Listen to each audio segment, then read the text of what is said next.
s'asseoir s'il vous plaît. Représentée au Pullman Hotel pour un grand travail, un travail de titan. Voilà qu'elle ne s'est pas fatiguée, elle est venue se joindre à nous, étant donné que c'est une grande journée, le 26 janvier, déclarée comme étant la journée internationale de la douane. Alors, par Madame Benemou Benecha, directeur à l'audit interne, bien sûr, un document préparé à cet effet pour suivre simultanément à l'écran. Après, les messages du secrétaire général a été suivi par celle de Madame Otumba Marilou, qui a essayé et c'était passé c'est quelque chose en rapport avec la réglementation nationale sur les...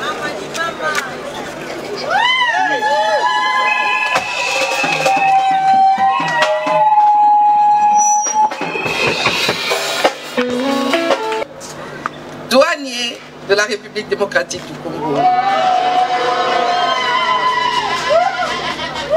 Oui. J'ai voulu, après cette longue matinée, chargée d'émotions et de la RDC. Avenir de la douane de la RDC, c'est avenir de notre pays.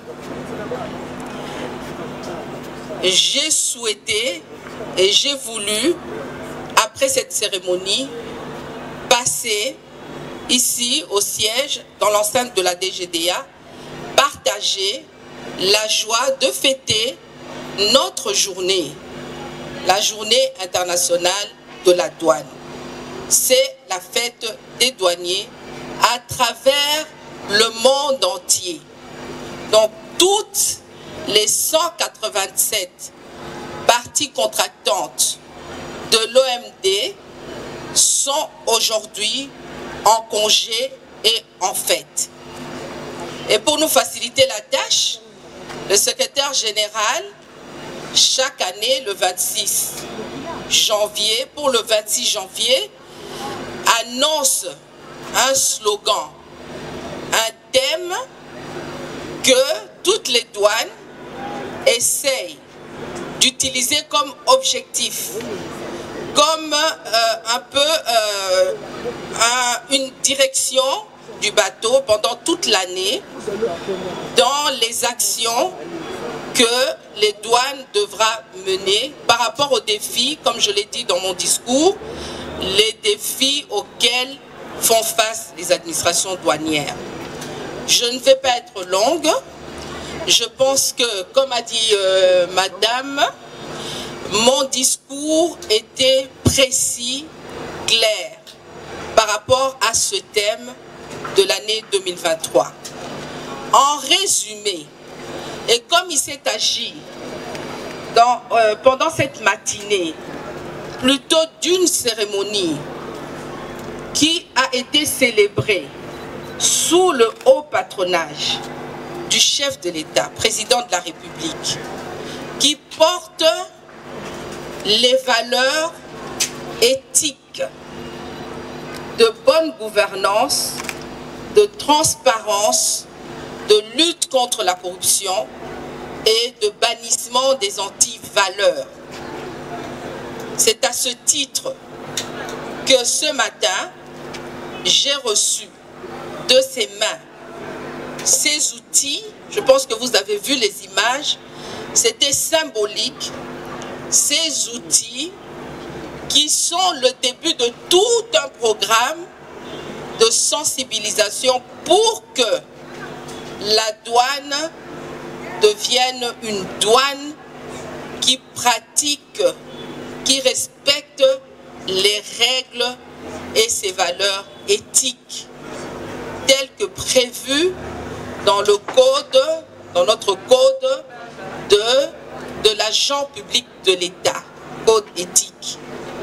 Donc, ce que je voudrais vous dire, na lingala, ba douanier no sont ndenge bo vandi wana, ba maman, ba papa, bozo yamba esengo, maman asali, a augmenté ba salaire, année passée zaki difficile. Difficile justement parce que je venais avec ce souci de transformer notre douane, qui n'est pas l'une des meilleures à travers la République par rapport aux recommandations de l'Organisation mondiale des douanes, à la manière dont les douaniers, vous devez vous comporter. Donc, ça n'a pas été difficile et je l'ai senti parce que ces mauvaises pratiques, ces mauvaises habitudes sont devenues chez nous une seconde nature.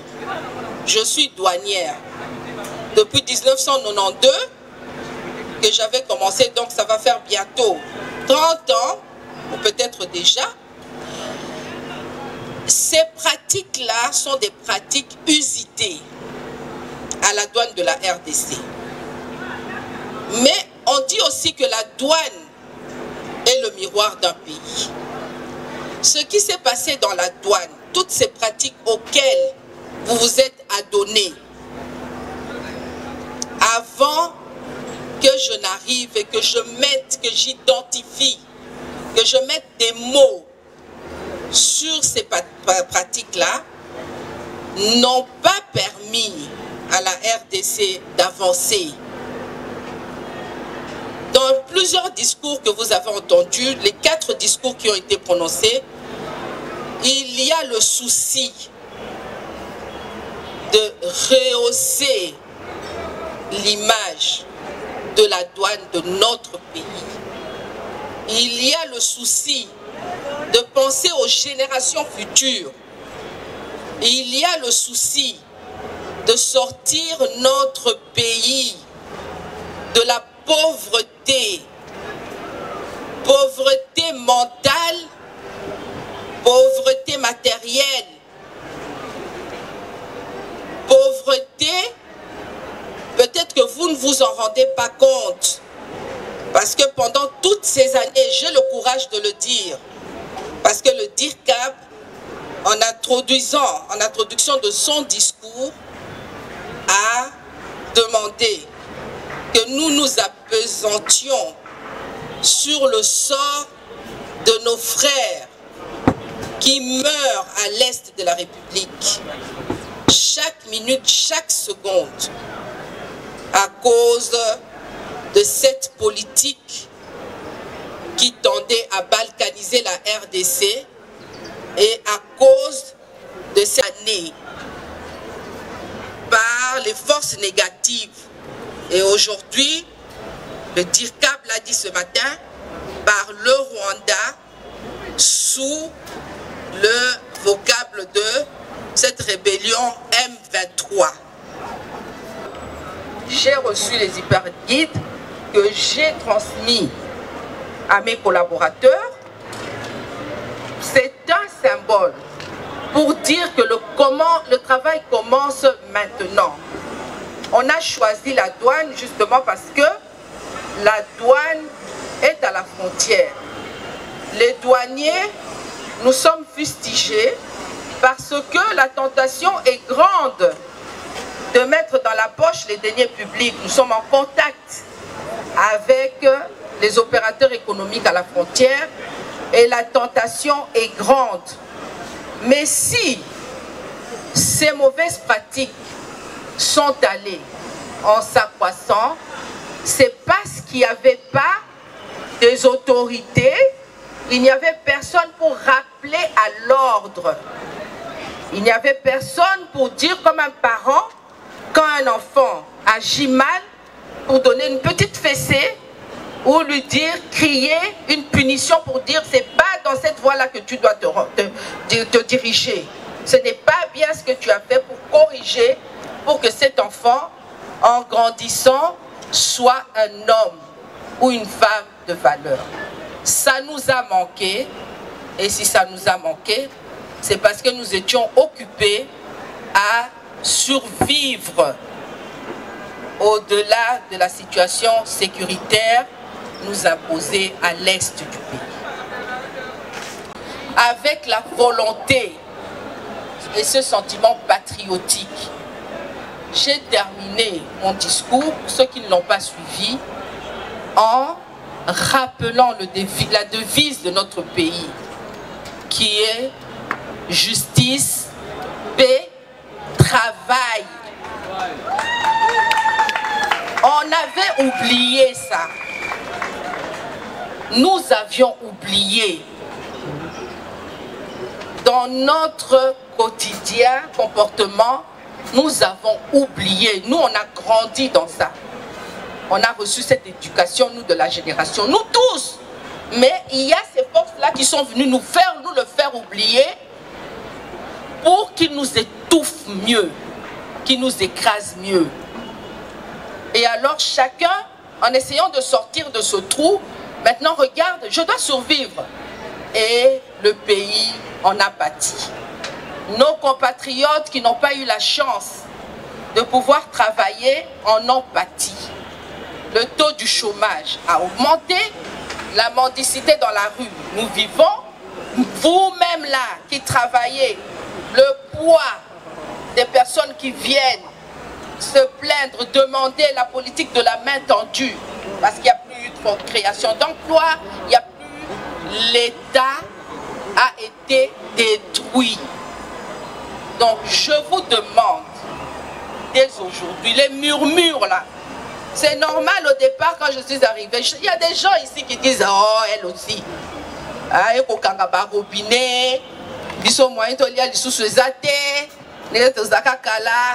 moi j'ai mon chantier qui est en construction, ça va s'arrêter, comment je vais pouvoir continuer avec ce qu'elle est fait. C'est à ce prix-là, mes sœurs, mes frères, c'est à ce prix-là que dans 1 an, dans 2 ans, nous pourrons conjuguer notre pays autrement. C'est un sacrifice que je vous demande, même pas, je vous demande juste de revenir aux vraies valeurs. Et c'est ce qui a été ce matin mis en exergue. Et pour vous dire le message, pour vous dire que quand vous me combattez, quand vous dites la DG là, on fait le contraire de ce qu'elle demande, vous combattez l'autorité qui m'a placé ici et qui m'a demandé d'agir comme ça. Et il l'a officialisé aujourd'hui. Donc, encore une fois avec fermeté, je dis à celui qui est encore en train de murmurer au fond d'elle en disant « Ouais, je vais faire, elle ne verra pas. »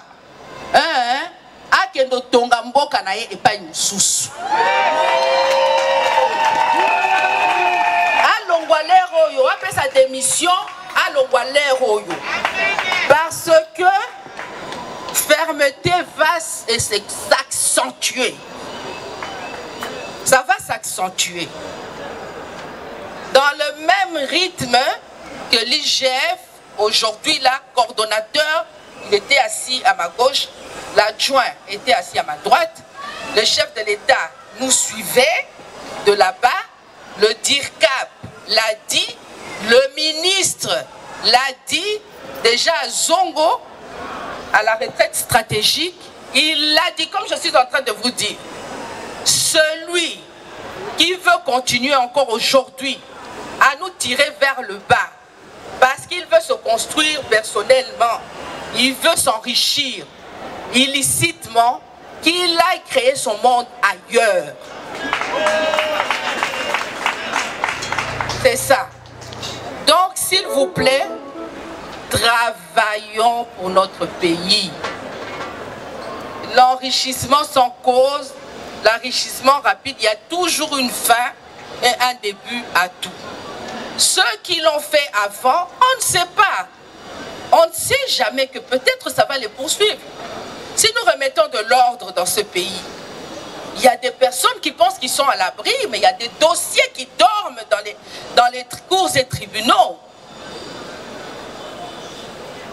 Et on peut se construire sans devoir se mentir à soi-même. je pense que les personnes qui ont eu l'occasion d'avoir des réunions avec moi, de discuter avec moi, ont déjà compris le souci que j'ai. Le souci que j'ai, c'est pas compliqué. Le souci que j'ai, c'est que je ne voudrais pas qu'en arrivant le matin, je trouve un groupe de jeunes gens en train de crier, qui pensent que plus ils crient, plus on va leur donner quelque chose. On les a tellement chosifiés que dans leur tête, ils se disent on va crier, crier, crier, crier. Madame elle-même, elle venait de à l'hôtel Pullman, dans le chapiteau, elle avait tout dit. Avec le hyper guide là, ça va nous permettre de bien travailler. Parce que c'est l'instrument de travail. En fait, c'est pas un problème, c'est pour vous aider. Voilà. Est-ce que nous allons lutter réellement? Vous allez réellement lutter contre la corruption et la maltraitance financière? Oui, oui. Notre slogan, c'est cesser la corruption. Non à la corruption, non anti-valeur, non voilà. Autre chose. Et par les non, là, on retrouve le mot changement de comportement et changement de mentalité. Dans les non. Il y a le non à la fraude, non à la corruption, non à la contre-valeur et contre-bande. L'impression n'a pas été ça que j'ai déplacé le ballon. La reprise est vite à hyper et permettre de biso ça comme il faut. Autant soit ma raison théo, tous la beauté, tous la beauté. Et puis on a encore le bas pour féliciter Madame Kawanda dans le discours à l'élo à partir de Pullman. Il y a le bas qui a déjà dit biso bakani na ba champ ya douane lobby non